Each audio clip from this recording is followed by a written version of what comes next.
we go. We live.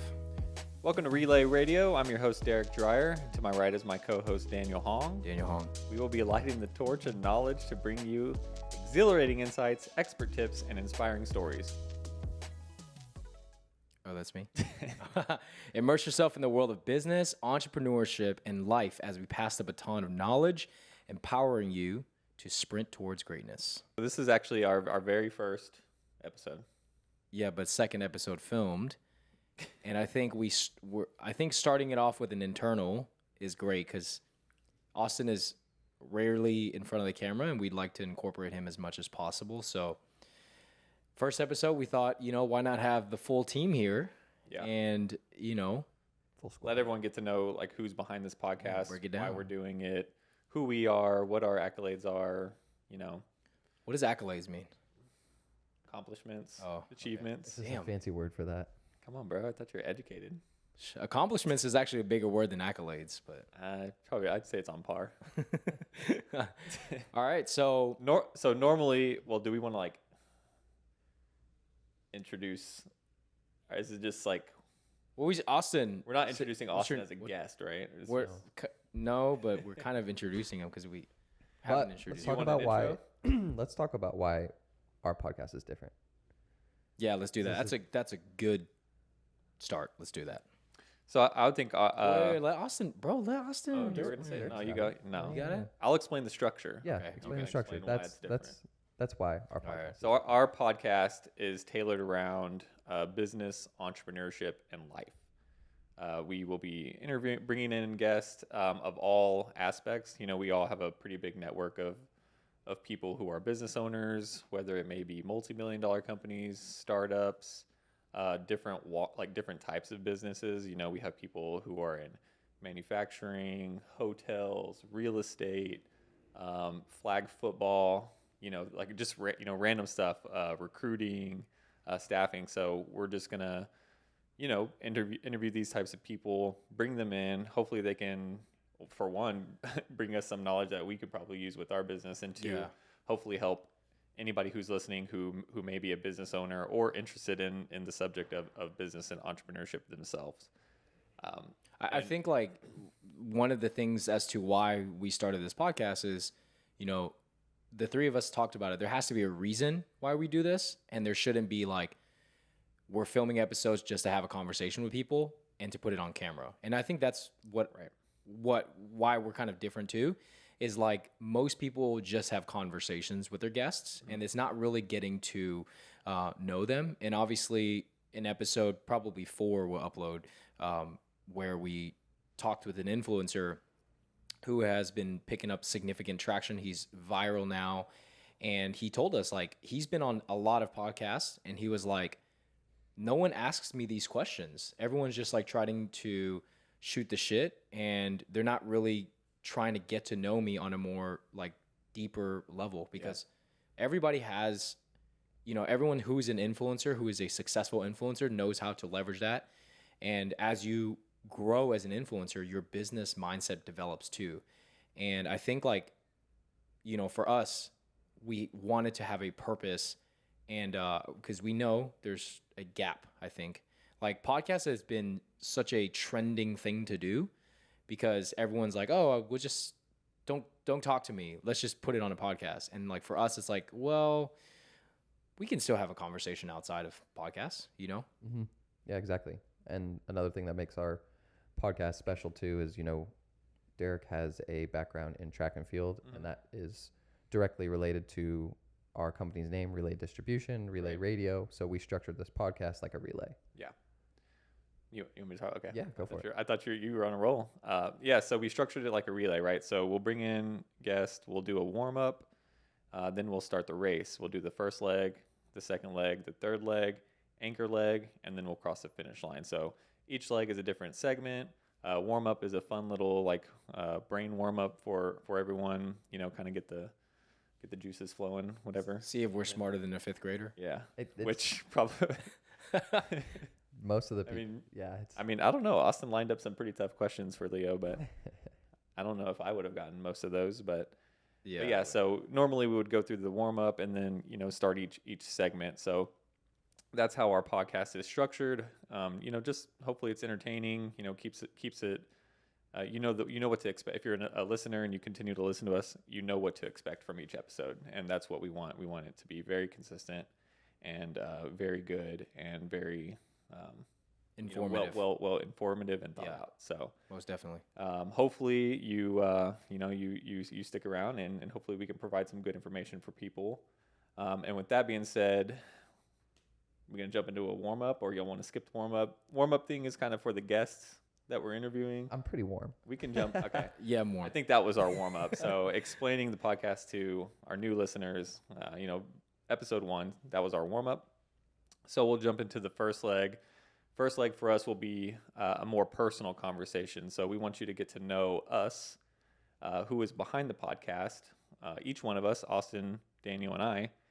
And we'll talk about our backgrounds, our personal backgrounds. We'll jump into our business background, why we're doing what we're doing, anything that any advice we can offer, and then we will wrap it up.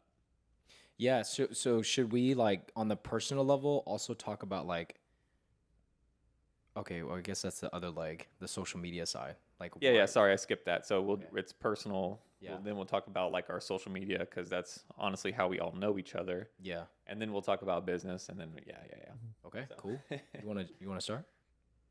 All right, so Austin said he has some questions for us. So I don't know if that pertains to like each leg or They're pertaining to each leg, but as the legs go. as they go on. Yeah. So I'll just Serious. introduce myself. yeah. sure. So we'll give just us- introduce give us, myself. like, Who is Derek yeah, Dreyer? who is Derek? 'Cause maybe I don't even know you, bro. Like we all work together. Honestly, a lot of people don't really know me. Yeah, Good. I feel like we all know each other to like almost like a surface level, Yeah. kind of. Yeah. So I don't get deep with a lot of people. I'm about to go balls deep on you. Go ahead. Toss that one up. I laid that one up for you. So yeah, my name is Derek Dreyer. What kind of personal shit are we talking about? Dude, Just everything, whatever. bro. Like, who Whatever is you Derek? wanna I feel like I'm say. better. I'm Like- better at answering Like, questions. Like, what Derek do you wanna know? Dreyer is your name, but what is your identity? Wow. You know, don't who are you? I don't know yet. I'm still trying to figure that out. Because, like, your name was given to you. That's not your Part of identity. life. That's your name. Part of life. Yeah. Give me your identity. I don't even know. It's good I'm second, so I I can know think that's about what y'all are like. I feel y'all are thinking about what you want to say, and then I'm over here like, fuck. I can go. Ask me a question. I and can then go we'll first. get me I can go rolling. first. Yeah, I want to see what you say. Okay, cool. I want to see what. So I'm Daniel Hong. I'm just gonna do this on the fly. I'm Daniel Hong. I'm 32 years old. I'm Chinese, and I was born and raised in Houston. 5'8". Yeah, born 15. 5'9" on a good day. Born and raised in Houston, Texas. 17-inch I'm a biceps. father to about to be 3 kids, and my wife and I, we met each other in high school. She provided me all the answers for our tests. That's why I married her. But That's why he doesn't know what accolade. yeah, probably. I graduated from University of Houston in 2013 with a Bachelor of Science degree, kinesiology, and a minor in nutrition. I was supposed to be an RD or an RN, a nurse or a nutritionist, whatever that looked like. And I started realizing that I didn't go to college for school because I hated school. I went for the social aspects, and that's what caused me to stay. I was in a fraternity, Pi Kappa Phi fraternity, and when I graduated, my parents were like, "Congratulations!" And they didn't even go to my graduation. I was like, "Well, I got this for you," and they're like, "Well, we didn't even care." I'm like, "Wow, like that's crazy." So I utilized that- my. Go ahead. So I feel like we should ask questions as At any time we can stop. Yeah, you and can. Just, Just ask me. Yeah, I want to ask a question. Do you feel like? Well, I feel like Asian culture normally like that's like instilled in. Why do you feel like your parents were different and didn't care? My parents didn't have a normal track too, right? I think like Yeah. our parents' generation, like being immigrants, obviously they immigrated here from Vietnam during the Vietnam War. They lived in California for a little bit and then moved here. And so they didn't have a normal life. So it was like, I don't have any doctors, any lawyers in my family. So that's like the away from the Asian stereotype. And, my parents were always trying to find the next business. They were always working 2 to 3 jobs because we grew up really poor.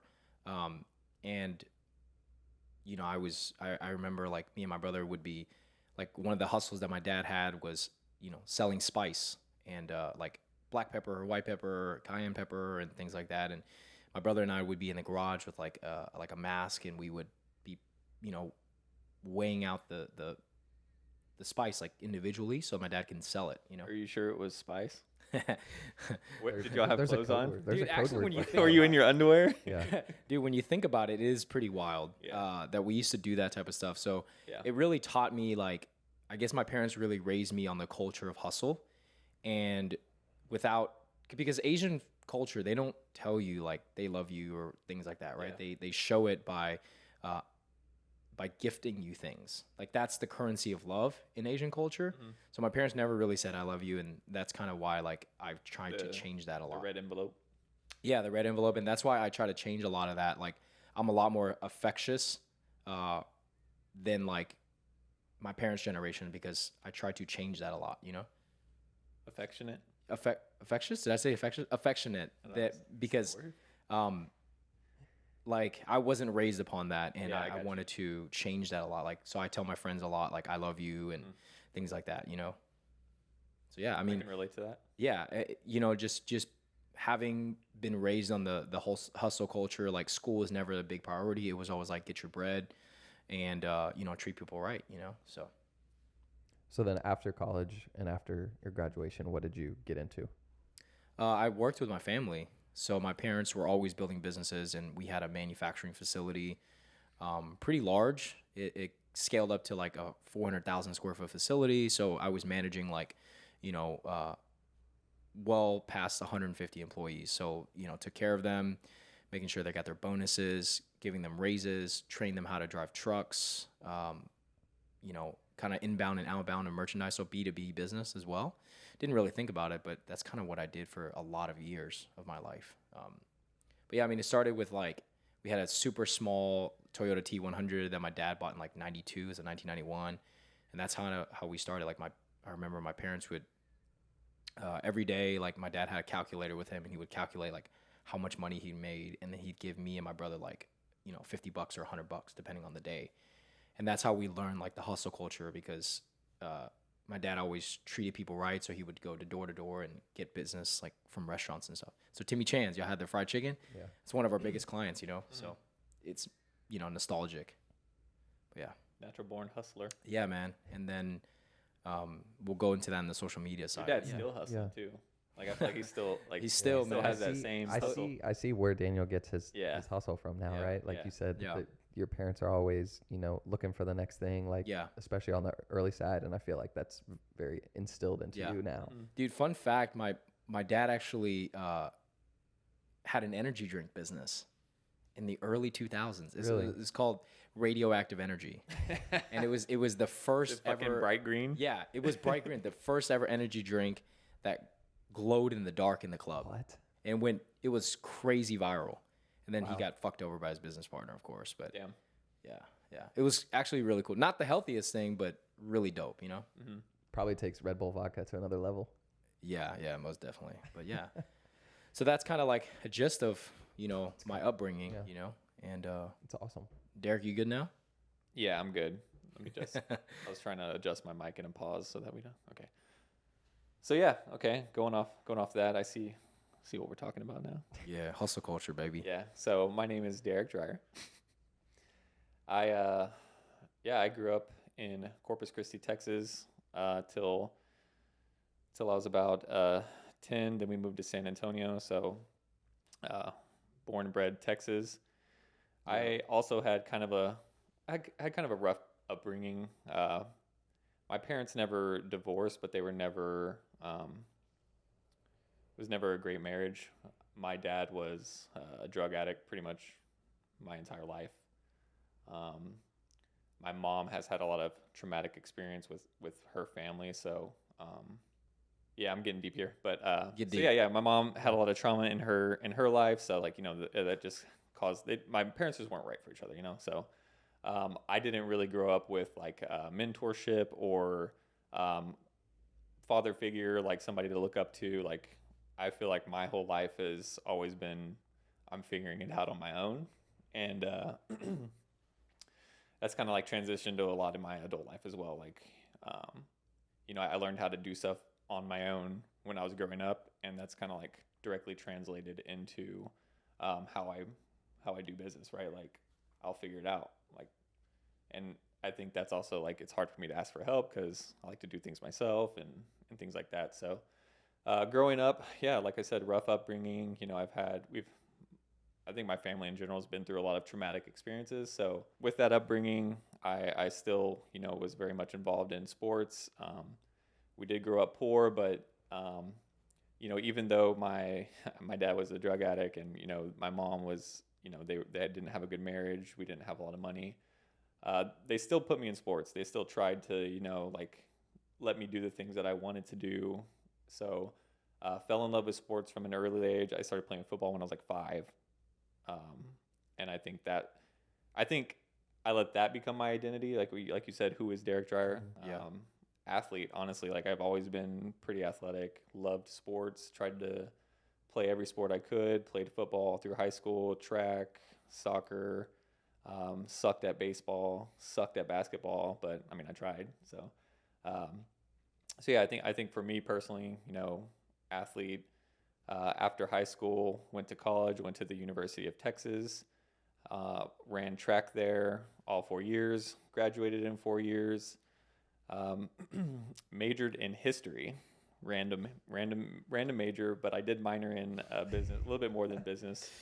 The reason I chose history was because it was easy for me. Yep. Education wasn't something I was focusing on. Athletics was. Yeah. So that's usually how it is. Yeah, looking back, I'm like, should I have chose a different degree? Maybe. Poli-sci. You should have went with poli-sci, bro. Well, funny enough, most athletes' major is kinesiology. Yeah. That or like marketing. Yeah. Communications, things like that. Whoa. Chill. But yeah, people are like, what the fuck are you gonna do with this? And my original plan was, I'm gonna get a history degree, I'm gonna be a history teacher, and I'm gonna coach sports. Yeah. Like, that was like, what do I? But at the time, I wasn't really thinking about what I wanted to do, past college. I'm just like, track is fun. I'm running with my boys, like, we're. So with that vision, was there somebody in your life, like a coach or something, that kind of like you modeled after, that you wanted to follow? Yeah, so I think because of that, because that sounds like a direct representation of somebody in my head, right? Right. Somebody who was a coach of yours, that was a teacher and taught you, and was a coach. Coach. Thinking back on that now, potentially, like, of course, when you grow up and you don't really have a good support system at home and you're playing sports, you kind of look to your coaches, right? They become that figure in your life. Father figure, exactly. And funny enough, like, my track coach in high school, I guess, was that figure for me, because he just believed in me, right? He's like, I remember he didn't come in and coach us until maybe my sophomore or junior year, but like, I think the first time we practiced, second time, he's like, do you want to run track after college or after high school? And I was like, well, I kind of want to play football, but I never thought about track. And he's like, well, let me know and I'll start, getting you recruited or whatever. So he started helping with that, and honestly, I was never highly recruited. I didn't get a lot of looks. So I was like, okay, well, I had D2 offers for football. So I was like, okay, I'm either going to go play D2 football, or I'm just going to go to UTSA, because I was living in San Antonio, and then like try to walk on to the track team, because they didn't have a football team at that time. Then high school track meet, or high school state track meet, we went to state, and my coach was like, hey, and in Texas, the state track meet is held at University of Texas every year. He was like, hey, I know the Texas coach, told him about you. He's going to watch you run. Literally, like, before I'm stepping on the track, right? So I'm like, my heart's fucking racing. I run, we get 4th place, but I run my best leg I've ever ran.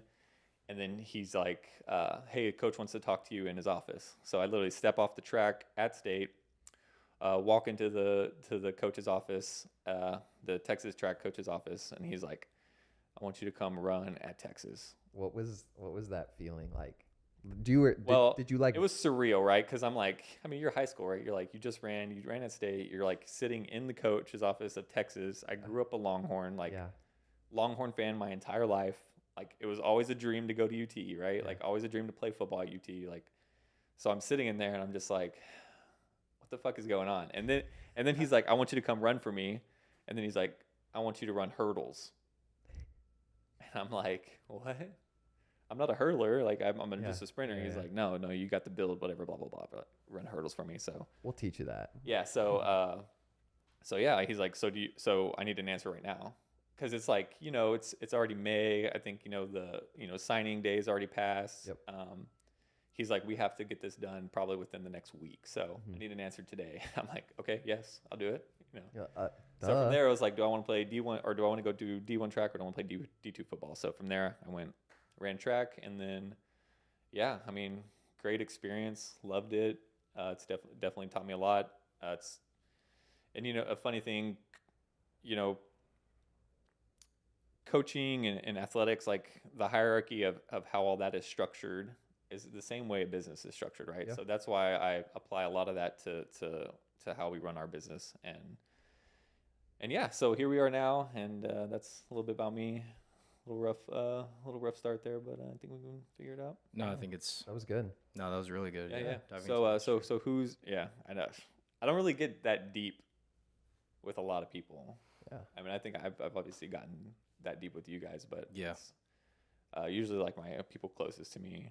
because not everybody deserves to know all of Right, it. you right, know? yeah. Yeah. Well, it's very protected. I mean, obviously there's a lot in there that I left out that Yeah. you guys know about Yeah. with my past, and maybe we can get into that on On another podcast. But same, yeah. but yeah, like I protect that part of my life a lot, and it's hard for me to open up about that type of stuff. But Honestly, but that's what makes you like so resilient. yeah, I feel like Mm-hmm. with our past, like if we had if we kind of started from nothing, like our parents were like dirt poor, that's where you build the resilience. Cause like, Yeah. dude, I remember like it was a treat to get Taco Bell. yeah, Like it was like a fucking treat.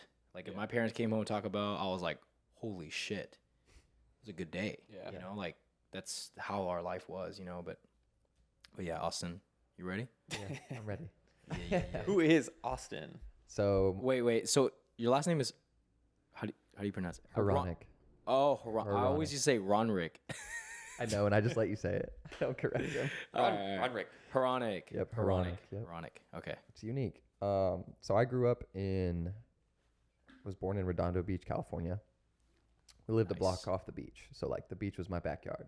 Damn. It was great childhood. Lived there for 8 years. My parents, we had a 1-bedroom apartment, Mhm. so my bed was in the living room, which at a young age you don't know. Yeah. You don't really care. You're like, oh my god, that's awesome. Yeah, Yeah, I was didn't close- have a room either. I slept like next to my parents' bed. Yeah. Yeah. Slept And on it the was like floor. I was just close by the beach. We had a basketball hoop out back. Like just Yeah. as an 8-year-old, you're living your best life, right? Yeah. We moved to Iowa. Lived there for about 10 years. Went to high school there. Graduated. Played Division III football and golf. I don't know why I'm getting emotional. I have nothing emotional to talk about. But played college football. Varsity lettered all 4 years. My sophomore year in college, I was like, I want to play golf. I want to switch things up. Played golf for 2 years. Did really well. And then after college, I wanted to go into the athletic video world because I majored in sports communication and interactive media. So my goal out of college was to go work for a sports program. That's what I wanted to do. That was top of the list of careers. Got an interview with the LPGA in Florida. I was like, this would be cool. They're like travel, you Damn, know, that's sick. 20 weeks a year tournaments. I'm like, this is awesome. I used to have a crush on Natalie Golbus. Going through the interview process, I'm like, man, this is, a long shot, but here we go. Make it to the final 2 candidates. They're like, we're going to fly you down for a full day interview. I land in Orlando at 10 p.m. My interview is the next day at 6 a.m. Make it, whatever, all day interview, fly home, go to work the next day, and then a week later get a call. They're like, we chose the other guy. I'm like, damn. Damn. So, yeah.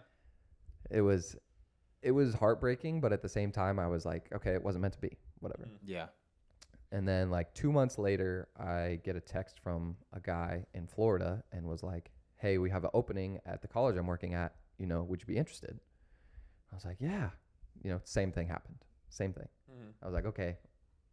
Someone I was working with at our country club was like, hey, I'm going to Palm Springs for the winter to work at a golf course. Do you want to come and just be like an outside assistant person, which I did for 6 years during college. It's like, yeah, why not? I got nothing better to do. I have no job in Iowa for the winter. So November, I packed my stuff up, drove all the way across the country to Palm Springs, lived a great life for 6 months, 3 guys, 2-bedroom apartment, like bonded. It was great. And then came the opportunity to work with Brad and Aubrey, and took that as a jump. I was like, I have nothing to lose. Yeah. So in 2 weeks, I drove from California to Iowa, and then Iowa to Florida. So, you know, not everybody listening to this may know who Brad and Aubrey are. We can dive into this in social media. Yeah, just say what you did, or like, and what. So I was the videographer for Brad and Aubrey Romlo. They are the owners of Fat and Weird Cookie, Determine Your Worth, and Memories Over Macros. Yeah. Nice. Yeah. Yeah. So you jumped in straight to a social media business and started doing social media type focus. Yeah. Instead of athletic, essentially, is what that. Nice. Mm-hmm. But through my whole personal life and my upbringing, like my parents, they were great. Like came home every day. You know, they were the typical, probably like TV parents that you saw. Like very good relationship with us. You know, my dad would come home from a long day working at like a label manufacturing business. So like the labels for cans, spices, whatever. And he would just put aside everything and be like, all right, let's go play catch. Let's go play hockey out in the backyard. That's great. Yeah. But one thing that I learned from them was that I didn't want to be like stuck, because what they've been doing for their whole life,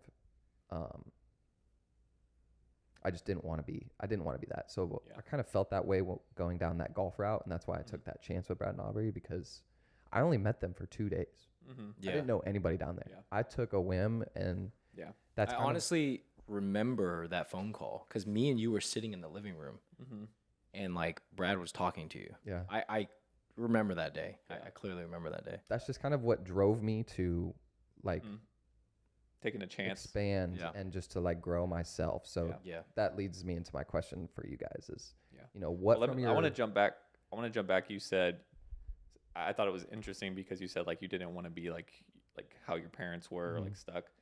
And that's exactly how I felt. Like, you know, it's very easy for somebody with, you know, my type of upbringing to like fall into that same path, right? Start doing drugs, get addicted to drugs, or like, you know, start numbing and things like that.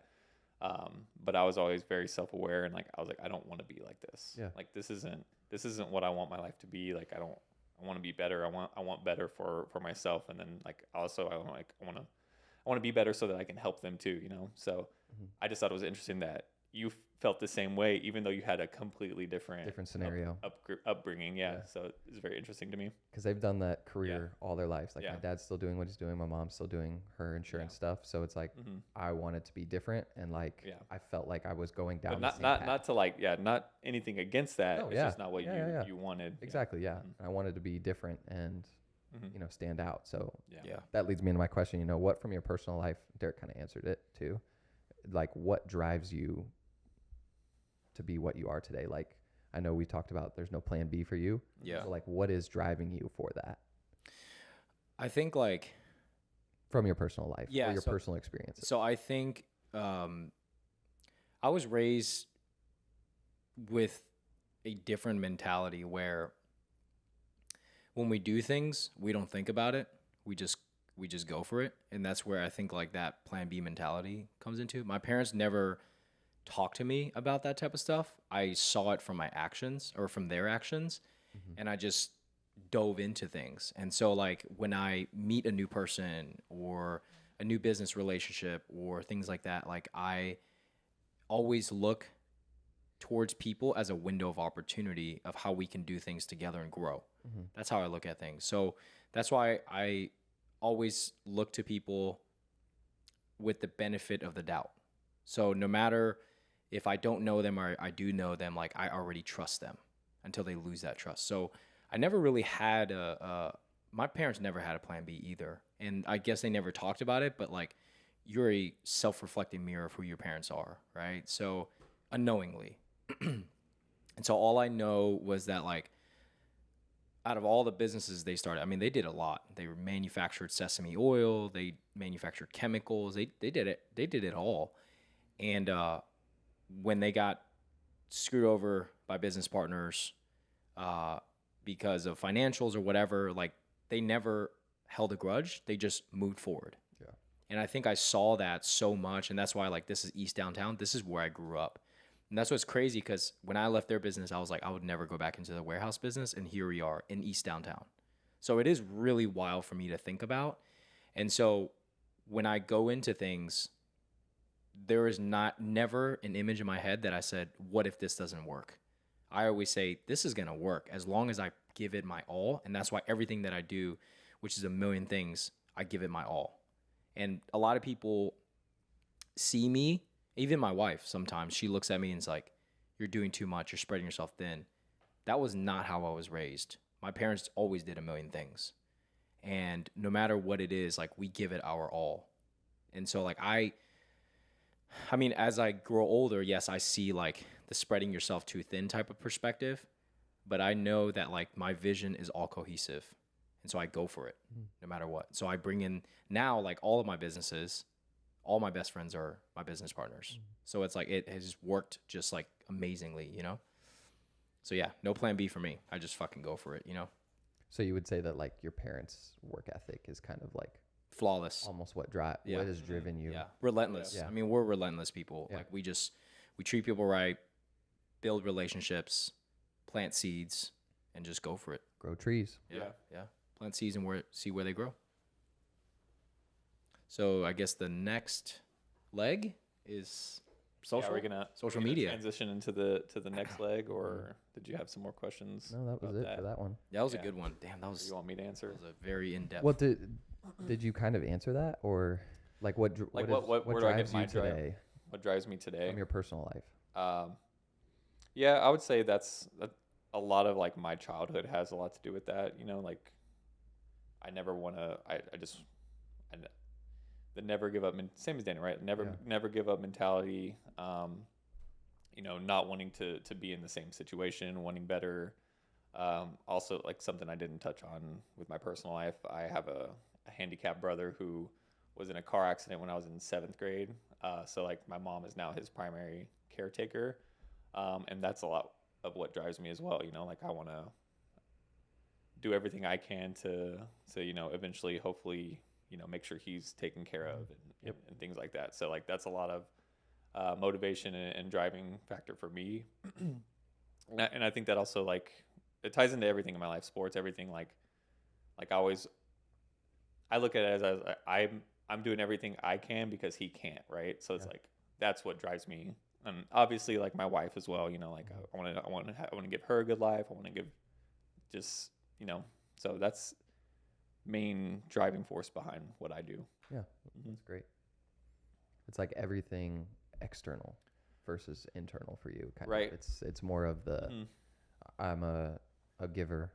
Yeah, I think the three of us is, you know, why this business works too is we're all like very selfless, and we're not doing it for ourselves. We're doing it for others, like that we love, and so like that purpose makes everything that you do like way easier because it's not just like how much money can I make? Like we're trying to do this as a very big vision, you know. And that's also that's why it's so hard for me to like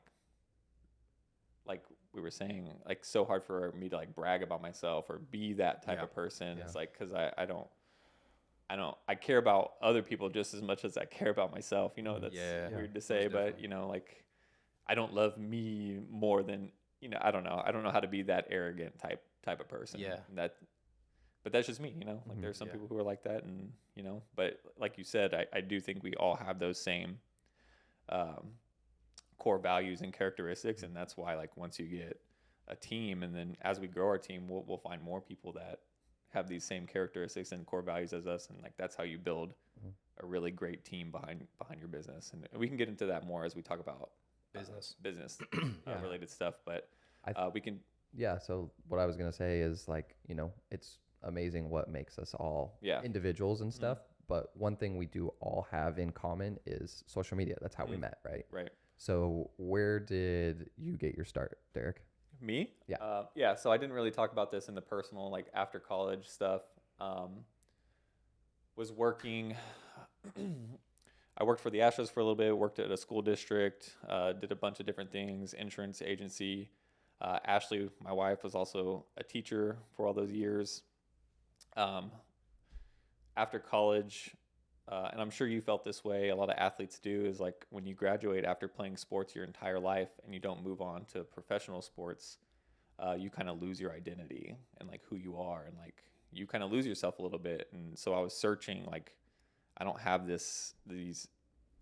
don't have athletics anymore. Like I don't know what to do with my life. I feel lost. So that's how we found bodybuilding. Okay. We started working out a lot. Kind of focusing in the gym, you know, and then we discovered bodybuilding, and then my wife was like, I want to do a show. So we're like, okay, we'll do a show. We ended up doing a show, meeting a few friends that we had back home, and they did the show with us. We ended up meeting Nikki Blackadder, who was a close friend of ours from San Antonio. She started dating Christian Guzman, who big YouTuber. And we all became friends. We started like doing the whole bodybuilding stuff together, working out all the time together. And then at this time is around when Instagram started really kind of popping off. I think it was like 2013, 2014, right? Like Instagram, He's YouTube. like, I remember. And I remember, we met Christian. He's like, oh, I'm a YouTuber. And I'm like, what the fuck is a YouTuber? You know, like... Isn't that where you watch music videos? Like that's our generation, right? Or Like, growing up, we used to like. Shit, I did a couple. You watch just to watch stupid shit. Yeah, you watch stupid shit, right? So lip sync videos. Yeah. So start of social media, kind of like I don't know. It's weird, right? It's like the bubble, right? It's like starting to personalize. Yeah, almost. yeah. You can kind of see it, right? So, Christian came to me. He's like, I'm gonna start this business called Alphalete. So he started that. We started helping him, and that's really how Ashley and I got engulfed in social media. So started posting on Instagram more. You know, Ashley had a YouTube for a while. You know, and Alphalete became one of the very first influencer-backed like social media big brands. You know, I think at the time it was like Gymshark and Alphalete. I don't know really what. Yeah, so in the fitness realm, Yeah. I'm speaking specifically for the fitness realm. Physique Like that's our background. Pursue Fitness. Yeah, so like, but I mean, even those companies were like, you know, the traction that we had all came from social media, and that's because like the business was built around social media and Christian really. So, I never liked social media, right? So like, and that goes back to just me being like who I am. Like, I don't care about affirmation from strangers on the internet. I don't care about putting my life out there. I didn't care about that. So like, I never really like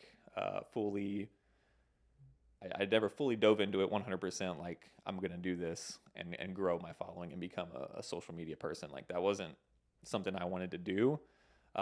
Even though like I did, you know, post and I did gain traction from working with Alphalete.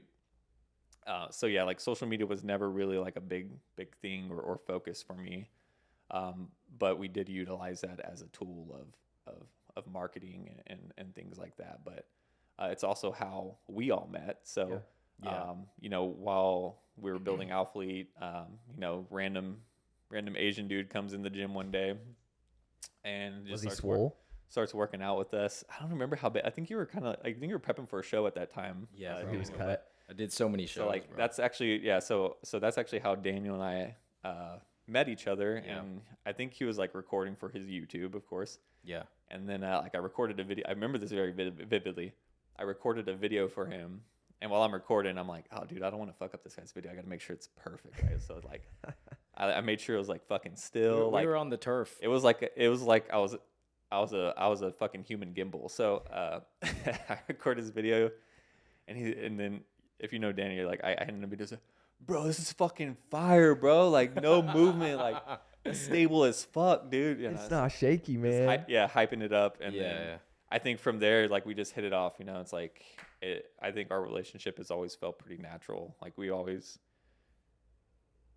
I think it's athletes, like, you know, the locker room culture. You talk shit to each other in the locker room all day. Like that's what you do. Like On the practice, you're fields. talking shit, Yeah. and then In the I think meetings. that's like how Daniel's and I relationship like just kicked off. Right, we just started talking shit to each other and clowning each other, and you know, like to this day, that's what we do. And It's like true brothers. yeah, and well, I didn't really have any of that with like the other employees or people that were around. So like I think that's just where we kind of like, you know, bonded and kind of just grew our relationship from there. But yeah, like I'll let Daniel talk about how he got into social media and all that. So, yeah, I mean, my journey with fitness was very interesting because it started, and this is why I got my kinesiology degree, because my brother had cancer, 2008, 2007, and like I remember when he was going into remission, he had just finished chemotherapy, and we hired like this nutritionist. I was charging like $500 an hour, Yeah. and Damn.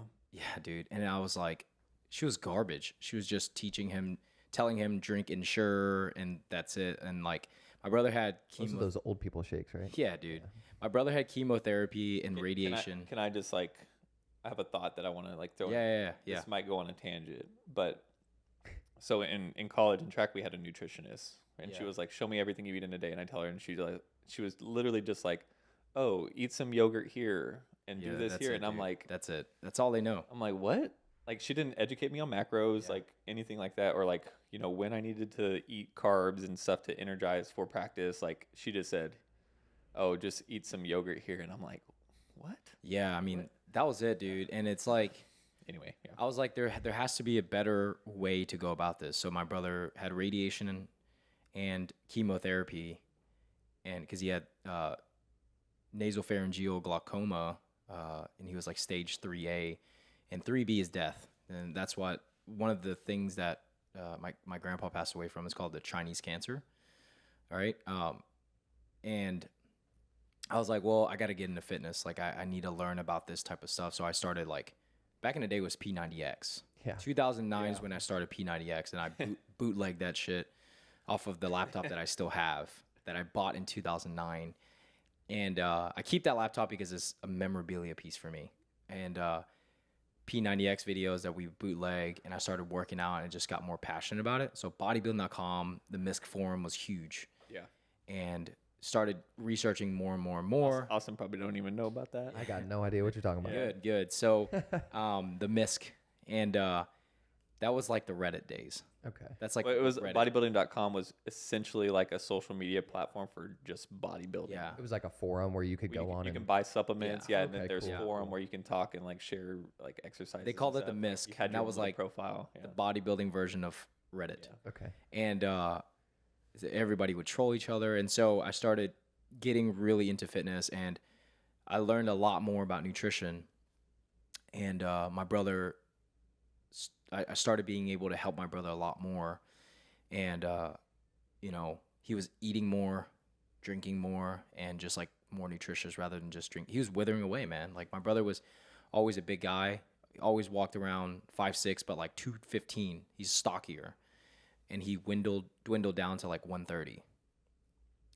It's poison in your body, right? So I started learning about nutrition, and fast forward to 2013 or so, I was like looking at different gyms to work out at that wasn't commercial. So I would like start to Google it, and I came across CG Fitness gym. Didn't know who he was at all, so I started going there, working out there for free because he wasn't charging people. He was just like, come on in. And I was like, okay, great gym. Say So less. yeah, and I started seeing him film. And I was like, and Shawley was there too. And I was like, this is weird. Like, why are they filming? Like I've never seen yeah, this. yeah. Like Yeah. what Dude, are, I was It's interesting. yeah, and I was like 215, wearing a double XL hoodie, glasses, bodybuilding.com. Everything was bodybuilding.com because I felt cool. And jumpsuit. I started talking to him more and more and more. 215. That's big. That's Yeah, really- that's Yeah. I'm 215 right now, Yeah. bro. Yeah, So I was imagine Daniel fat, bro. I was 215. fat. And I remember this message that I had. We were talking on Facebook one day, and he was like, I want to start this brand, but I don't want to put my name on it. yeah. And that's when he was like, can you meet me at Chipotle so we can talk about it? And then he was like, it's called Alphalete. I was like, why wouldn't you want to put your name behind it? So we had like different experiences, which is kind of cool with this Yeah. whole thing. Mhm. And, obviously he carried forward with it, and I stopped talking to him for a little bit. I think he closed that gym and started opening Alphalete. And then one day I just messaged him because I had his number, and he finally answered. He's like, come work out this gym, this private gym that I have. It was the first building on Summer Park. Yeah. And, 820 Summer Park Drive. Yeah, it was in the corner. That was where they're packing the orders, but 90% of it was the gym. Yeah, big ass gym in a little Yeah. corner of.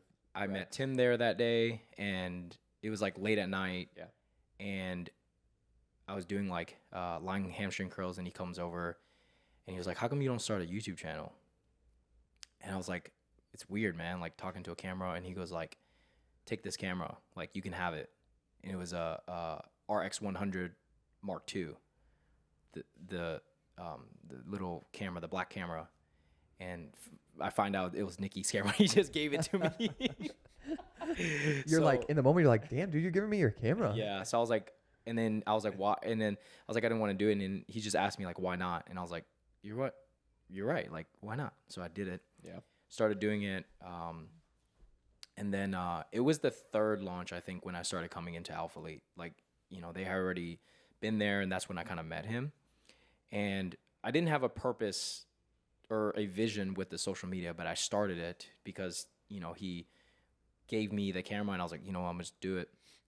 And I became like, started seeing a lot of people. I remember he shouted me out one day. I was working at my dad's office on Cash Road, and I was at my cousin's office in the warehouse, and he gives me a shout out. He was like, I'll give you a shout out when you do like 3-4 videos. Great. Had my notifications on. Gives me a shout out that day. Boop, boop, boop, boop, boop, boop, boop, boop. Like it was like 1,000 subscribers just like that. And this was 2014, I believe. Okay. And so it was really unknown. And I was like, oh my God, this is crazy. And I was already having like difficulty with my parents. Like I was just arguing with them a lot, like, because I'll always be their son. Yeah. They didn't see my perspective from a business, right? Like, hey, this is best for the business. This is best for the business. And I think within 6 months of me doing the YouTube thing, I left. Yeah. So I started working with my now mentor, Jeremy, selling electricity, commission basis only. And I started going full in on the YouTube. So did your parents not agree with what you were doing with the YouTube No, stuff? no, they shunned me. They shunned me. They're like, you're never going to succeed. Yeah. And this is where I learned that mentality of like from them, unknowingly.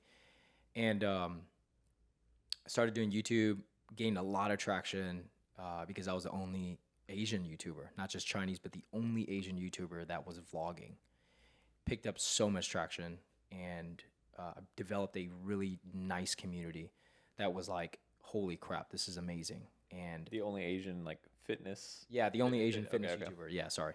And it did really well. And then 2016 was the LA Fit Expo. And that's when I knew, like, we had a photo shoot like a week before. Anderson was shooting the photos, and he was shooting, I was shooting, and Christian put us all like on big pictures on the booth. That's cool. And it changed my life. That day Yeah. changed my life because I went to Seeing LA yourself on and the, I, Mhm. yeah, whole and I, thing and I was wearing the green and black tank top, and I texted. It was that logo right there. I texted my parents, and they're like, "Wow!" That was their reaction. Wow. yeah. And that's the day that I realized my life has changed. Like when we had the line, I mean, Derek, me, Ashley, Javon, Tim, Nikki, Christian, like our line was like hours long, and everyone knew who we were, not just Christian, and that really transformed my life. And I was already competing at the time. I had done 2 shows, and I did it for my brother, so I never forgot the purpose as to why I did it. Yeah. And so, social media just started growing and growing and growing. And it just became this wonderful thing, man, of just meeting so many people. Now we're 7 years into this business, this industry, and we've met so many people, and it's a very encouraging thing to see, because we now consider ourselves, I don't consider myself, but when I look back at it, it's almost like we were the second wave of fitness, but we were the first wave of social media YouTube influencers for fitness. And that's what really was really big, because we met we picked up so much traction, and it was amazing. It wasn't about the numbers, it was about the impact. And so many people, like I coached, so many people throughout the years, like had cancer, tumor, diabetes, hypertension. Like it changed my life. Like I was able to do that because of social media. And I always told people, like, I'm not going to be the biggest, the best, the strongest, but I will always be real with all my people. And some people will, you're never going to have everyone like you, but we developed we developed unknowingly a culture behind what we were doing. And it was really life-changing, man, because it wasn't about we're popular or whatever, but it was like when people came up to us around the world in the gym just to meet us and tell us their stories, bro, like, and how like you inspired them. Dude, you don't get that anymore. Yeah. You don't get that anymore. It was such a invigorating feeling that like it always gives me chills. People come up to me, and so fast forward, like it's because it's like you said, it's not like that anymore. I think because it's so saturated now, right? There's so many different brands. Crazy. Everybody's trying to do this and this and this, and I think we were like part of that. Like Daniel said, the first wave of that come up, and then even so it's the community we were building, like like even as like people who were like just employees or like running the business, I think that so much was shown on YouTube and stuff. That's where that like we had random, like in Australia, people were like coming up to say hi to me and stuff. And I'm just like, because it is a surreal moment, right? You're like, who am I? I mean, that's how I look at it. I'm like, who am I? I'm like, dude, I just fucking do the operations, or whatever. Yeah. All we were doing was showing people like that we were playing like Mario Kart or eating pizza or like having a shot. Just being yourself. Yeah, because the normal influencer world for fitness was like you had to be this perfect image. Like the Steve Cook, the Devin Physique, the Paige Hathaways. Like we were like, hey, we're going to order 3 fucking pizzas and we're all going to eat it all.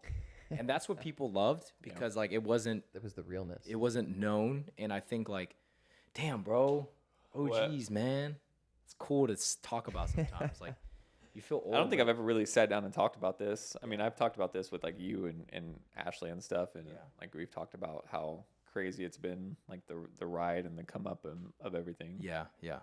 And I mean, and then social media has led us down to being able to create a lot of business and being able to leverage relationships that we've built throughout the years because we invested in people. That I think that's what made us different. We're not even invested, we're just nice to people. Well, yeah, invested. Or like invest in your feelings and your time in people. Just being a good person. Yeah. So social media has been definitely an amazing journey for me. But yeah.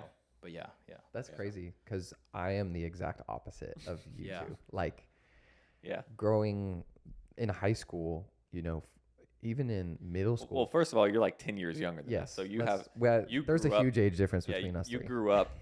You grew up already like with I guess I grew up with Facebook. Yeah, you grew up with Facebook, but like, Instagram for you was in high school, right? Yeah, so Facebook for us was like the start. Like you used to get on there and you used to be like, truth is, like for a truth is. Did you ever do that? No. You don't even know that? I know what you're talking about, yeah. So like your friends would like your post and then you would write a truth is about that person. No, I don't. And you used to be like, truth is, you're cute, yada, yada, yada. Oh my like, God. all that soft shit. No, I didn't see that. And then Twitter came along, and where I was, Twitter was huge. Like Twitter was great. It was awesome. It's like kind of like what you're talking about that the bodybuilding place. It was like Misk. It was like almost like a forum where you just posted, and like indirect tweets were a thing, like talking shit. It was funny. And then Instagram came along, and for me, Instagram was just like posting random things, right? I remember I think my first Instagram post, I was sitting on my neighbor's porch. I just took a picture of the street, and it was like my view.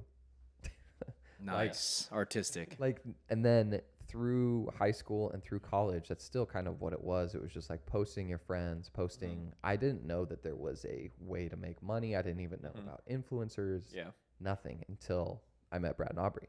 And when I was living in Palm Springs, they were like, hey, drive to LA, film us at the LA Fit Expo for your interview, and you know, we'll talk from there. So I get to the LA Fit Expo and walking around. What year is this? this? 2020. 2020. Oh yeah. COVID, right before COVID. Yeah. Like February COVID. People are Yeah. walking around with masks. Yeah. And I've, you know, you're like, what's going on? But this whole time they're like, oh, there's this person. I'm like, who's that? They're like, what? Yeah. They're like, that's Jay Cutler. Like, he's won like 5 Olympias. Like, I'm like, I don't know who that is. Olympia, he can swim? I'm like, so he has gold medals? Yeah. I think even there's a lot of times I've referenced people, and Austin's like, Yeah. I have no That's idea good, who it is. bro. I mean, No, that's a good thing. Yeah, it's outside of- refreshing though, Yeah, because like it is. it's it's we know nice all the knowing same that people. like yeah. But then, you know, getting immersed in social media has kind of like, it changed my mind like pretty much really fast. So like I went from not really caring about it to having a very strong opinion and caring about it, especially working for individuals who are always posting on social media. That kind of led me to be like, okay, like I could technically take my social media to the next level. So like, let's put effort into that. Mm-hmm. It's hard. Everybody Yeah. knows it. It's so hard. Yeah, And it is. draining, especially when you're doing it for other people as well. So, Mhm. but it's led us to, you know, where we are today. Right. and It's so you were able to witness it firsthand and then realize how you can utilize your skill set and how the Mhm. importance of social media and I you know where it's going. I saw how much it takes to run social media and like Right. the behind the scenes Mhm. and kind of, you know, the burnout that comes with Yeah. it. And For everything. for the people who are using it in that way, right? Yes. Because there's still people who are using it for the way you started, just exactly, posting yeah. random shit. Yeah. I think I just post random shit, to be honest. Like Yeah. I don't have a specific thing that I Yeah. post. Yeah. So the people Yeah. who are getting sponsorships, who are required to post so Yeah. much per month for Mhm. brands, like it's exhausting. It is Yeah. very exhausting. Mhm. And especially It's when a lot. you have another company or other stuff like endeavors that you're doing as well. So social media, good thing and a bad thing, I think, in my opinion. I think I mean, I agree. It's what you take out of it. Social media has been able to create like so many opportunities. Like it's your new resume without people asking for it. Yeah. Like if I say, how's Austin's work? Or someone says, hey, like, can you send me examples? Hey, great. Just go to our YouTube and our Instagram. So it's like almost like this immediate validation, right? Of like showcasing your skill set without describing it to people, your skills or whatever. Even if you're interviewing for a job or something, you know, that's not even skill set related that you're posting on social. Like the employer is going to go look at the social just to see who you are and Even like, what you're corporate. doing to see like if you align like with their values. They And do that. That's also, I feel like, where it can get a bad reputation as well. Like Daniel was saying, it's like, let's say, you know, you want to connect with this person for work or something, and they're like, okay, let me go to see your social media, and it's like you only have 200 followers. They're like, I want someone with a little more like clout. to Or work with. like if you go to your social media and it's all like titty and ass pics and you're trying to apply to be you know, a daycare. You're trying to apply to daycare, you know, it's like, yeah, that's when it can kind of get bad. Let's see where your priorities really are, right? It can form an opinion, or somebody can form an opinion of it that may not necessarily be true, right? And it Exactly. can affect. But whereas it's like that's your personal life, right? Not your work life. So like, just be Yeah. very cautious of what you post, though, because people are looking, and especially employers or people who may want to work with you down the road. Yeah, it's like a bunch of titty pics and it's like, happy Monday, just trying to give you some motivation. Bro, nah, relax. Yeah, social media, you know, it is great, right? Like, because every part of your life has led you up to this moment. And like, honestly, without social media, like none of us would have ever met. Yeah. You know? So it is pretty. Yeah, none of us would ever met. Like, I wouldn't have the knowledge that I have now to be able to, you know, like start this business with you and you know, lead us in the right direction and things like that. That's exactly kind of the transition into the next topic. So they're like, yeah. social media is a main reason of why our businesses our businesses today. Most definitely. Yeah. I think so with Relay Distribution, our niche are social media backed brands. So I think every single brand that's in our warehouse right now is backed by some sort of social media influencer, and that just comes from, like Daniel said, investing and being good to people, and now turning around and utilizing our network, reaching out to the people that we know who have brands who need help. They are very inclined to allow us to help them because they know who we are as people, and they trust us. So that's really how we've been able to utilize social media to form our business and kind of focus and move forward with it. Yeah, we're the opposite. We spent years cultivating our own skill sets, and then we build a business out of it. But most people kind of do the opposite, where they start immediately hiring someone to teach them, and then they build a business right on top of it. So instead of cultivating the relationships and the experience, which are things that money cannot buy, they do the opposite. And I think that's where a lot of bad business mindsets come from, is like, we went through trials and tribulations, having business partners, failed businesses, successful businesses. And that's where we start to see a pattern of what worked and what didn't. And, we went into this business, Relay Distribution, which is an umbrella business for us, knowing that, okay, based on what we've seen and the needs and the struggles that these businesses kind of have, or these people, the struggles they have, we're able to solve all of their problems under one roof. Right. And, we have Austin for the content, the media. We have a photography studio. We have this podcast that we will build relationships with. Mm-hmm. We have the distribution that we solve problems for the clients. Mm-hmm. And then we provide a facility that's, top of the class. So people come in, they love it, they see our facility. And it took a long time for us to get to this point. Yeah. But it makes sense now because we see the overall vision. And that's where I think you're saying, like, people give us this belief that, like, okay, we know what we're doing. Because when we tell people, like, hey, we started Relay Distribution like in November, people are gonna be like, you're probably just fulfilling out of a storage unit. No, just so everyone knows, Relay Distribution today is only 7 months old. Yeah, it's wild. Yeah. It is. It's 7 really months wild. old, and we have 8 clients with potential 9th on the way. Yeah, we spent years building our relationships, and now we reach out to people and be like, this is how we can solve your problem. And, with the growth mindset and the cohesiveness of all of our businesses, people with a bigger vision, or people who have been in this industry long enough, can see our vision. And I think that's why people give us the belief. Yeah. So when we talk to them about, when we showed this facility 7-8 months ago, people are like, I'm going to believe in you. Yeah. But then there's other people that don't have the experience where they're like, good luck. Yeah. So for us, it's like, just trust. Just put some trust in it, right. And but yeah, we can dive into the business aspect, Like what kind of business? What would you guys say is like a weakness in your business mindset? Like one of your weaknesses in my weaknesses is I don't say no. Tell me you want something, I'll find a way. That's my mindset. I'm a yes man in a way. Yeah. And I like, as a business partner, that can be frustrating a little at times. Yeah. And for me, no, we got to make it work.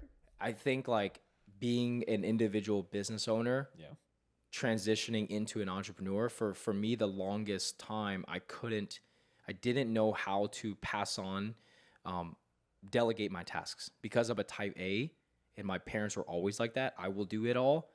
I've learned that it's starting to kill me a little bit because, now that you have a family, you have different priorities or additional priorities. It can definitely weigh heavy on you, like stress wise, because like as business owners or an entrepreneur, whatever you consider yourself, you don't get to shut it off at 5 p.m. There's always going to be problems that arise or questions that we may have, or maybe even proposals that we need to do for clients. We don't get to turn it off. And I think that's where sometimes like it weighs heavy on you. It's always it's a high stress environment. Yeah. I think that's part of being an entrepreneur.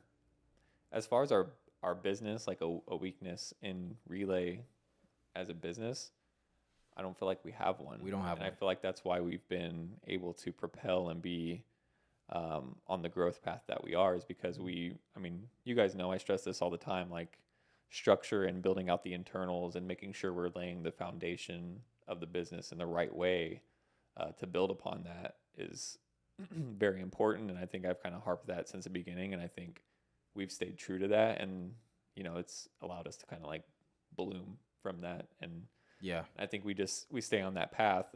You know, me personally, a weakness is, I think I don't know everything, right? Like, so my knowledge is capped at a certain point. Like, I know how to get this business to where we want, but I don't know how to take it beyond that. And that's where surrounding yourself with people who do know and who have been there, which is what Dana and I have been pretty proactive about doing, is surrounding ourselves with these types of people who can guide us and you know, give us advice or you know, little tidbits of how to get there. So but like I said, I don't know, man, like it's just, it doesn't feel real, you know, like that we're sitting here right now, like we're like, I mean, you guys, I mean, look at this, right? Like you guys have seen from since we started 7 months ago, and now we're here and doing all this. And you know, I have the picture of the board where we wrote down all of our goals for this business. And you know, like you can see them all kind of, We're checking them all. yeah, you can see them starting to play out in physical form. And that's why it's important to have those things, right? And write it down. And even personally, right? Not just business, like write down your goals, write down what, you know, 1 year stretch goals, 3 month goal, like keep yourself accountable, and you'll be surprised like what you do to make it happen. Yeah. So, but yeah, like I said, I don't think we have a weakness, man. And maybe that's just me having blind faith. We ain't got no weakness. No, Me having blind faith, and I feel you know, like I don't feel like there's a client that we can't help or figure out a way to help. You know, That's why I'm reaching out to everybody. The only issue we will run into, the only issue we will run into is capacity, but that's only a temporary issue because we already have plans in place to move past that. So Capacity. You know what I've been doing to get like more leads? It's the funniest thing. I'm going to TikTok shop. And you're just, okay. Yeah, Speaking you know, other brands, I'm that's just smart, typing yeah. to all these people, and all these that's people are like, smart. yeah, that's what I'm doing, and all these people are like, I need help. So I've been talking to like nice. a good amount of clients, but it's kind of funny. Yeah, well, It's like you see how these people are fulfilling orders. It's actually wild too, you know? yeah. I mean, and so earlier Daniel mentioned about the first wave of influencers, right? So like the come up of influencing as a whole, right? There's all these people who grew their social medias. Now there's like a second wave of the younger, maybe like your age, right? So like Yeah, the or second, even younger than me. right? Yeah. The second wave, third wave, right? Of people who started work, they're now working for these social media brands that blew up, are really big now, and they're realizing that their potential as individuals, like they don't want to promote these other brands anymore. They want to start their own thing and capitalize on their own image for themselves, not other brands. So that's where Daniel and I have kind of like, that's where our niche comes from, is we see this need for these people. We have the background and experience of e-commerce fulfillment, whereas a lot of fulfillment centers out there right now are more B2B, like business to business, not a lot of direct to consumer type knowledge or even experience and just understanding of how these social media backed brands work. So we're taking our knowledge that we've been able to obtain over these years and apply it to these people and help them now build their businesses. So like that's the whole mindset, the goal, and the vision behind us and our brand. So it's really cool to see. Like it's really awesome, and you know that ties back to social media, and you don't realize how many people are actually trying to do it. And then like what you just said, like all these TikTok people, right? So like they're like, man, I'm gonna do my own thing, and then they realize like 1,000 orders isn't as easy as 1,000 orders seem when you're doing it from your garage, right? It's like shit, you know. So I think what we're trying to do is we're trying to be that helping hand that we wish we had when we were their age. 100%. And when you're that age and you're doing really well, like making a killing, being an influencer, you feel like you're on top of the world, and all of us have felt that, you know, but what goes up must come down sometimes. And, you know, we try to teach them how to future proof their downfall, which is themselves. And so like reaching out to them proactively and saying, hey, like, you know, here's what I went through, and here's where all of these other people, the same thing, went through. Like, you're not immune to that. Yeah. And if we tell these influencers, these younger kids coming up, like, hey, like, capitalize when you can, because everyone, I mean, not everyone, but a lot of people, I'd say majority says, I wish I would have done this when I was more popular. That always comes to be, because even I still have that regret sometimes. If I look back, shit, if I can go back to 24, 25 with this mindset, man, unstoppable. I think that's you a know? lot of. I think that's I think it's majority of everyone. people, Yeah, right? it's Like, everyone. if I Everybody. would have done this, or So yeah, I should like have done when I this. was 23, 24, I didn't have this person who lived the exact track that I did. It's always someone from an external industry who is just a wiser adult in life. Yeah. But like we're trying to serve as these like apples to apples people, just 10 years older. And you know, I think it's so far has been pretty receptive just because of what we've done in the industry or where we've been in the industry. It's we hope that it continues to be this rewarding thing, you know? Yeah. So yeah. Do you guys feel like with the social media aspect, when you guys first started, it was more of like, I want to be a part of this community, to now it's like, I want to be an individual?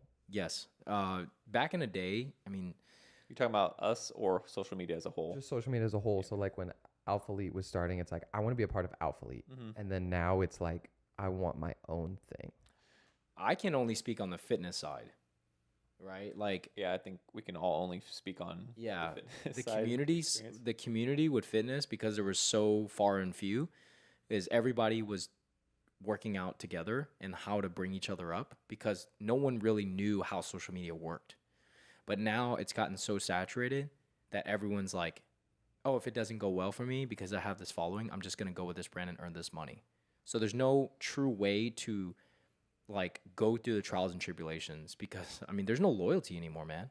Back in the day, because there's so few brands, there had to be loyalty. And it was harder to get into. Now you look to every single person who's an influencer that has over 20,000 followers, they have brands on their bio already. It's not even a reward anymore. Now it's like everyone is sponsored by anyone. And, you know, brands got to do what they got to do to survive. But like what we saw was that the word sponsored was like huge. You huge. worked for it. Yeah, it was huge, dude. But now you can go to any company and just apply to be an affiliate. I used to look for every brand that I loved, and I used to try to find that apply to be an affiliate. No one ever had it. Gucci, No one. Versace. No, like Pursue Fitness, Physique Apparel. Like, there's so many UK brands that I, you know, try to be a part of, and you know, it's just I still think there is a community aspect for a lot of the brands that are already established. Like, people still want to go and be a part of Alpha League. People still want to go and be a part of Gymshark. They still want to be a part of Inaka, right? So they want to be a part of these brands that have built these communities. So there's still that sense. But I think people, like Dana said, are just not afraid now to be like, oh, well, I don't like it, I'm going to go here, or like, I want to start my own thing. So I'm going to say I it's think, gone. I think the community. Yeah, I'm going to say the community aspect is Well, gone. the That's only reason I kinda say how I I disagree with that is because look at Alpha Land.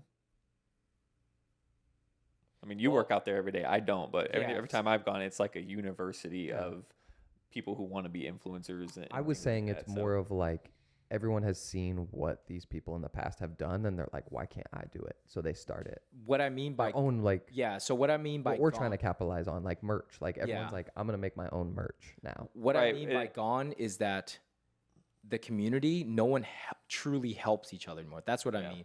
But like, yeah, there's going to be a bunch of people that go to the gym and like work out together. But everyone's always like, how can I get something from you? The community aspect is never about like, how can I get something from you? It's always like, hey, I enjoy like hanging out with you. We don't need to flex next to each other and try to get 10,000 likes. Back then, it was so organic. Like, I can post a picture with you on a bench, and that was sufficient. That was back in the day, right? It was like, let me actually get to know you rather than like, hey, let me try your pre-workout. Let's try each other's pre-workout. Let's work out. Peace. Later, guy. I'll see you next time in the Like gym. that's or that whatever. community aspect, in my opinion, is gone. Yeah. There may be an exception to the rule. You know, maybe like Russell. He's built a community. Yeah. That's a true community, in my opinion. Like Alpha Land is not a Powerlifting community anymore. community. Yeah. Alpha Land is not a community Yeah. anymore. It's just a conglomerate of people. When you're looking at it from that sense, I also think like when people are building brands now, like they're just or merch, right? They're just trying to sell. They're not trying to build a community anymore. There's no loyalty. Yeah, And that's what has made Alpha Elite, Gymshark, Ghost, all these social media brands that have come up. That's what has really made them big. Is they've built and focused on building a community rather than selling a product.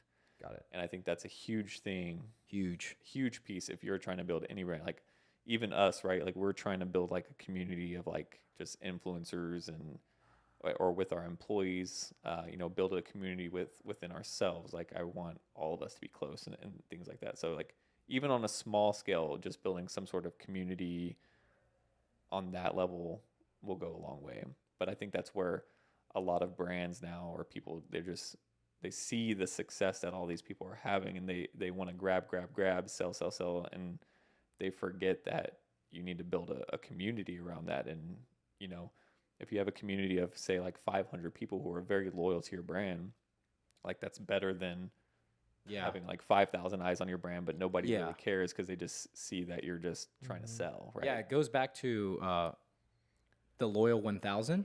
That's how I always looked at building my brand. As long as I can Is that a book or No, I learned it from Andy Frisella. Okay. So as long as I always had 1,000 people supporting me in everything that I did, I will be successful. Yeah. Like, 1,000 people buying I used to put out PDF programs. Yeah. I always had at least like 600-700 people at $30 a pop buy it on a whim. That's also why like some people focus a lot on like following, right? Oh, this person has 500,000 followers, but like somebody who has 2,000 loyal followers Huge. can outproduce somebody who has 500,000 followers who just want to see what that person's doing, right? So community definitely is very important for the podcast. I mean, not podcast, business. Yeah. Derek made a really good point about building a community, and that was actually like really good advice because, as somebody who really I like to wear vintage clothing and all that, I really want to start a vintage clothing brand. And so I take that advice very, very helpful, and it was great. Is there any other advice that you would give to anybody looking to start a business or who has a business and is just, struggling in any avenue? I would say if you're not prepared in your business to eat shit for 5 years, don't do it. Don't do it. Well, Because that's another thing is like not everybody is meant to be a bit like I know Yes, social media 100%. the other aspect of social media is right everybody sees people's success and people are making so much money, everybody has their own business and things like that. Like that's not for everybody. Yeah. But that's what I'm saying. It's like before you start anything, ask yourself, are you willing to just eat shit for 5 years? Yeah, you have to be willing to Gary Vee says all this all the time, but it's like, you're right. Like everybody they love to put entrepreneur in their bio, but they own a coaching business that's online. CEO, Because right? there's a It's difference. Like entrepreneurs, the difference between a business owner and an entrepreneur is that a business owner can just file an LLC tomorrow and they're a business owner. Entrepreneur sees the true vision of what they want to do, and that's why we say the 5-year, right? Derek and I see the vision. Austin saw the vision with this company, and where we are broadened by what we want rather than just like, we're going to open a fulfillment center, we're going to get 40 clients, and then we're going to make a fuck ton of money. It's like, no. It's also like, like entrepreneurship is like, we're the ones creating jobs as well. Like, so like you said, business owner, you can go create an LLC, but like it's just you, you're doing whatever. You're an entrepreneur in a sense, yes, but then there's also the aspect of actually building a company from the ground up, creating jobs and supporting lives, supporting families. Yeah. And building more like I think your vision is more global or like, broad. That's why I say now, like, anyone can start a company, but not everybody can create a brand. Yeah. Huge. And like, all these influencers that want to create merch just to like, make maximal dollars, do it, by all means. But like Derek was saying, like not everyone is cut out to do this, and that's okay. Like my wife is not cut out to be an entrepreneur. She's an entrepreneur. And we need those people in society. Like we can't build a Yeah, but she's also amazing at what she does. yeah, entrepreneur. Yes, That's what I'm yeah. saying, entrepreneur. So like we need people to be in that role, because if everybody's an entrepreneur, then there is no such thing as an entrepreneur. So like everybody has to, not everybody can be like a self-thinker with like their business. Like we need, these people that also like can grow companies as well. Because then we're just contradicting ourselves, Yeah. And that's not to say like if you want to start a business, whatever, like don't do it. Like I think, just it has to be, you have to be all in, you have to be well thought out, you have to have a plan, you have to execute, you have to be willing to make sacrifice, you have to be willing to do everything. It's not an overnight success. It's not gonna, you're not gonna start your business, start an online business, have all your product, open your website and get 1,000 sales. Like you're not sometimes you have to be realistic about what the outcome is and what to expect. Unless you're a fucking unicorn. That's a whole different I mean, ballgame. there's a lot of unicorns out there, but the unicorns are what a lot of people are seeing and thinking that they're giving that false hope. Replicable. Right, Yeah. right. I mean, the reason that I wanted to start a business it's funny, like all through college and stuff, I always like thought like, oh, I want to open like a restaurant one day. Like I always had that little thought in my, even though like, Cool. I'm gonna do that. even though like I didn't Dubbed easy. per se like, well, even though like I didn't per se, like go down that path in college, like that degree path, so to speak. It was always like a small thought in my mind, but I never gave it any mind. I never paid mind to it, right? Because I'm like, oh, I'm just gonna run track. I'm gonna do this, focus on this. Relay restaurant. It wasn't until like I started working for other people, working career jobs, working for other people, in these brands, and realizing like, why am I doing this for other people? Like, especially when like I was doing a lot of the work, right? Like doing a lot of the internal stuff. Like a switch for me flipped, and I said, I don't want to make money for other people anymore. I want to do things for myself. I want to be my own boss. I want to build a team. I want to manage people, like, so like for me, that's like how I became an entrepreneur. Like it wasn't just one day I opened up social media and like, oh, I want to start a business, like it's like a deep methodical turning point that got me there. So feeding on to what you said of, I don't want to work for other people. Right. I want to do my own thing. Mm-hmm. So many people have that same mindset, but the reason why you're different is that you understood the struggle and you weren't afraid to be realistic. Right. So like I felt I had all the knowledge I needed, but also all this experience I needed, the resilience, right? I had the mindset. Like, so when we first started Alpha Elite, like I didn't want to be a business owner, right? Like I was part of the community, loved the brand, I'm in it, like I'm helping build this. I legitimately thought like we're gonna fucking take this to the moon. It is. It's there. I mean, they've done a good. Like we got it. They went to the moon without us. We got it very. I mean, I got it. I helped them get it pretty much. You got him. Yeah, I helped them get past the almost. orbit. I helped them get more than halfway there, but basically past the orbit. Yeah. Stratosphere. But anyway, like my mind wasn't thinking like I want to start my own business at that time, right? So it isn't until I realized like if I do my own thing, what do I do? Where is my knowledge and skill set at? Yeah. Is it realistic to do this? Do I have the backing or whatever, So like it isn't just, I guess the point I'm trying to make it isn't just something you can one day wake up and be like, I'm gonna start a business. Like you have to start a business with like you have to have the knowledge, you have to have I guess you don't have to have the knowledge, but like I don't know what I'm trying to say. Somewhat of knowledge. Yeah, you have to have like a backing in a sense, right? Like yeah, like you can't open a fucking bar if you don't even know how to make a vodka soda. Right. Yeah, so you have to have some sort of experience in what you are going to do. Yes. And I think that's what's helped us,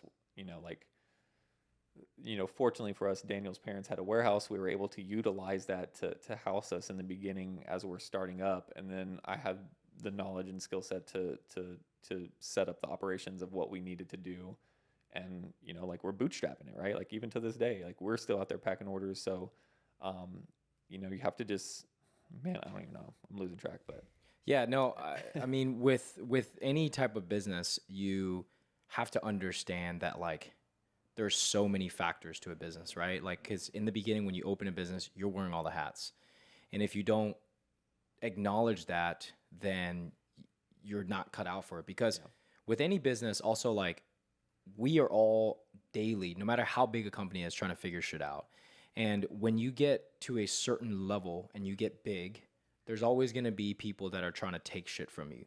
Like for me, like business experiences, like I've had a lot of people take a lot of shit from me, but I never change who I am because it's like that resilience factor of like, okay, as long as you can remember that like this is part of the game and part of the journey, it won't tear you down. And I learned that from my mentor, right? Like you're going to have people that step on you, because with business, it's not all rainbow and sunshines. To be honest, there's more valleys than peaks, way more valleys than peaks. But the peaks feel like you just climbed Mount Everest. yeah, And then the valleys feel like you're at the bottom of the Mariana Trench. you can't be afraid to fail. There's no middle ground in business. Like there are days where we feel like on top of the world, and the very next day we're like, am I even cut out for this? We feel that all the time. And that's not an insecurity personally. That's just the way business is. Someone like Elon Musk, who bought Twitter, still figuring shit out. You're talking about one of the most knowledgeable men in the entire world is still trying to figure out how to run a social media company. Think about that. And so like for us, it's like if business, everyone always feels like they have shit figured out. You don't. The reality will put you down real quick, And so like with business, like have a good team of lawyers, have a good business partner, whether it's yourself or others, and have a good backing, like from your support, like your core people that believe in you. And that's what you need to focus on is if you don't have someone believing in you on top of you, sometimes on your down days, that's where you're going to fall.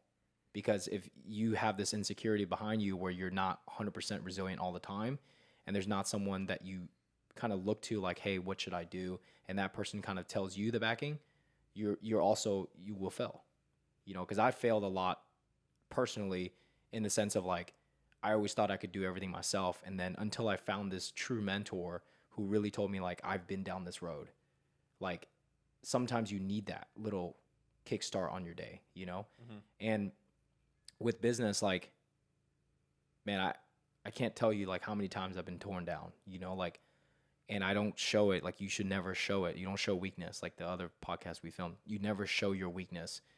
You can open up a vulnerable side to tell people like, hey, here are the struggles. But if you tell people everything, it will destroy you. Like it's like almost like the law of attraction, right? Like you have to say, I can do this. I can do it. I can do it. Like that's honestly all you really need is like just consistently going, Yeah, I mean, like I said, you can't be afraid to fail, but ultimately, like, well, I not fail, but like, because I look at failure as like I stopped. I look at it as like a learning lesson. well, no, I mean, Yeah. you're thinking fail as in like close the business, right? Yeah, Like, that's what I mean, I don't like there's to say that different word. failures in the Yeah, business yeah, that can happen, but like regardless, like even business wise, like I mean, there's been businesses that we've been a part of that didn't that failed, so like just Yeah. sometimes it doesn't happen right away. Like Yeah. it takes resilience, like Daniel said, and you just got to keep focusing. And I truly believe as long as you're doing the right things, you're trying to set up the right structure, you're being a good person, you're taking care of the people who are helping you, not walking over these people. Like as long as you just keep at it and you keep doing those things, like you can be successful. Yeah, without going too far into the other business that, wasn't as successful as we thought it should be. The one valley destroyed it. We had so many peaks where we're like, dude, we can do this. Yeah. We can do this. We can do this. And if everybody is not on the same page, it will fail. Yeah. Because, you started it together. You want to do it together. You want to finish it together. And if that one valley just destroys your confidence, Yeah. the company will falter. Yeah, I mean, and that happens though, like Learning lesson. like you said, sometimes it's hard. I mean, sometimes businesses don't work out just because like the business partnership doesn't Yeah, work and out that's with okay. the partners, and that happens. That happens all the time in business. Doesn't Like, mean they're bad doesn't work- people. Yeah, it doesn't mean Yeah. anybody's bad people, or you are a failure yourself. Like sometimes it doesn't work out, and I think you just got to keep your head up and move on to either the next venture or figuring out what else you want to do. Yeah. You got any business advice? Oh man, I mean, Well, so Austin also has his own media business, Yep. Heronic Yep. Media. mm-hmm. So, I mean, I guess what advice would you have for somebody like in the media realm, like, or I mean, or you're still trying to figure it out Yeah, yourself? I'm still trying to figure it out. Yeah. I definitely have my struggles, and there's two things I really struggle with. Is kind of on the contrary to Daniel. He doesn't like to say no. I don't like to hear no. Mhm. So whether that's reaching out to new clients or trying to sell myself to clients, right? The rejection. Yeah, the You don't want to rejection, go through it's- the rejection and yeah. And that's just something that as a content creator or photography brand, videography brand, marketing brand, it's like you have to hear no. Mm-hmm. And it's like you never know, they could say yes, Mhm. but you aren't going to figure that out unless you ask, Yeah. right?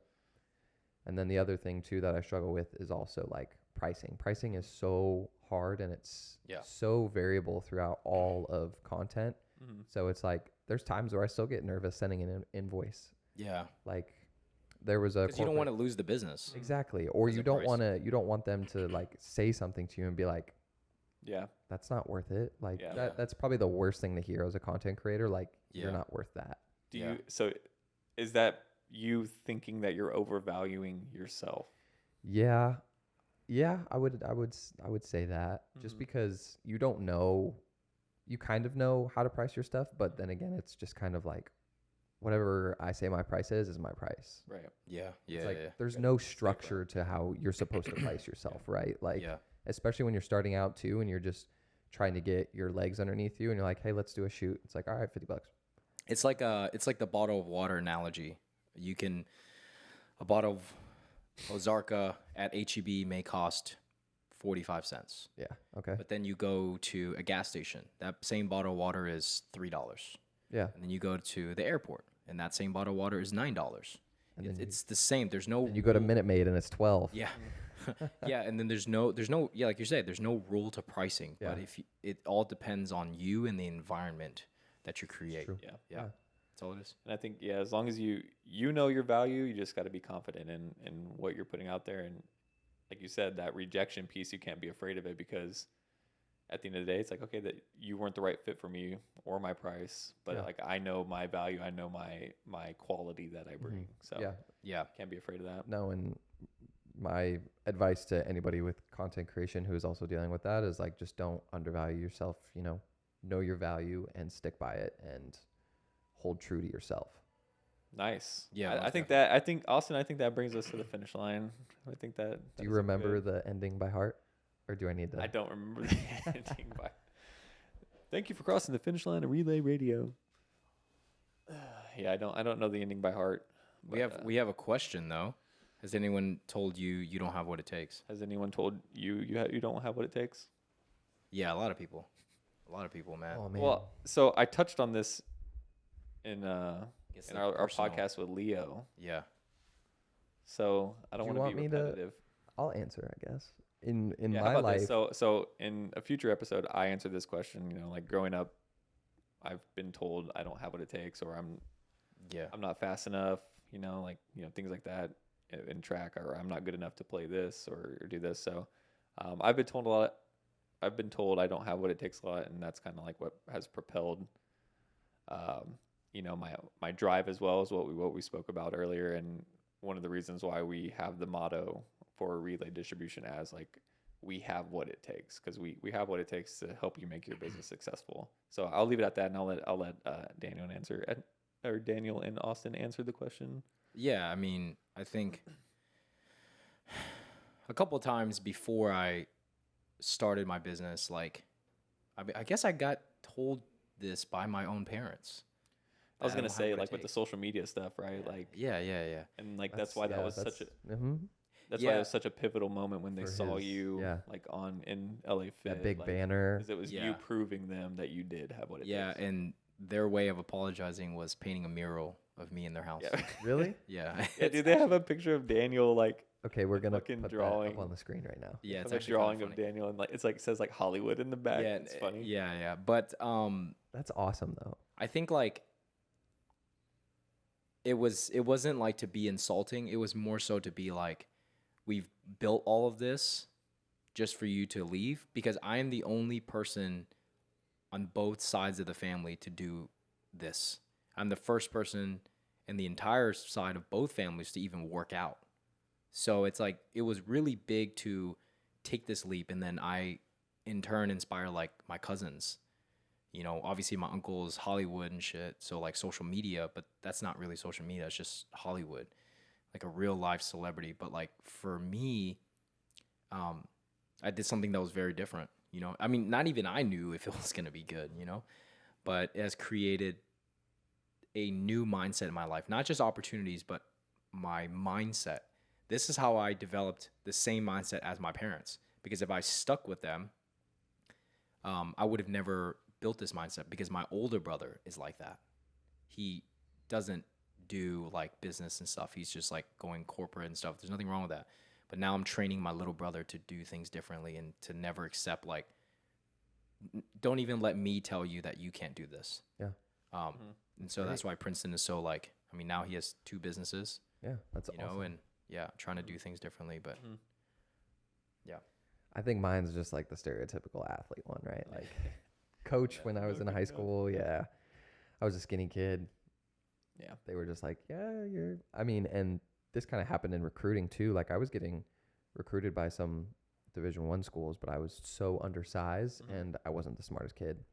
So ACT, I got like a 20 or something like that. And I applied for a school that was pretty academically up there. And I remember the call I got from the coach. He was like, yeah, you know, you are a very athletic, you know, football player, but your grades, no.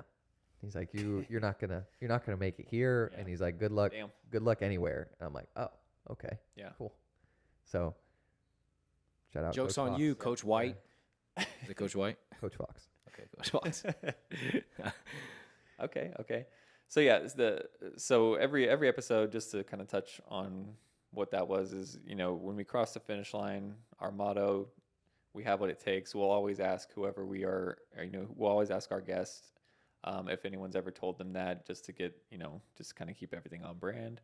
But yeah, you know, this podcast was mainly directed towards who's behind it, who we are, like what our background is, get to know us on a little bit more of a personal level, because most of the podcast will be kind of tailored towards the guests. So, you know, you won't get to really deep dive with Daniel and I per se, Or me. So, or Austin, because he'll be behind the scenes, you know. But we'll have him That's all on you another get. one. We'll have him That's all on you another get. one. You know, with the guests that we're going to bring on, like I said, they're going to be a lot of different types of backgrounds. We do have plans of even bringing in like our employees and getting to know our employees on a deeper level, and just who they are and whatnot. We'll probably bring like our wives on here, probably, you know, something like that. So yeah, we hope this podcast is very informative, educational, and entertaining.